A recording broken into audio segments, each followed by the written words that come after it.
Opisyal nang aprobado ang year-end gratuity pay para sa mga Contract of Service o COS at Job Order o JO workers ng pamahalaan matapos lagdaan ni Pangulong Ferdinand Marcos Jr.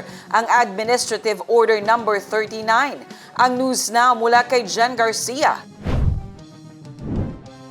Sa ilalim ng nasabing kautusan, maaaring makatanggap ng gratuity pay ng hanggang 7,000 pesos ang mga kwalipikadong COS at JO workers bilang pagkilala sa kanilang mahalagang ambag at serbisyo sa iba't ibang ahensya ng gobyerno.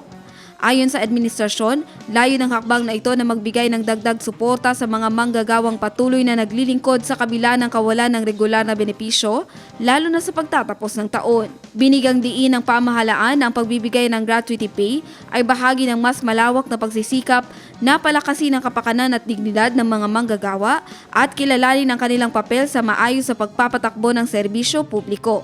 Jen Garcia, iMinds, Philippines.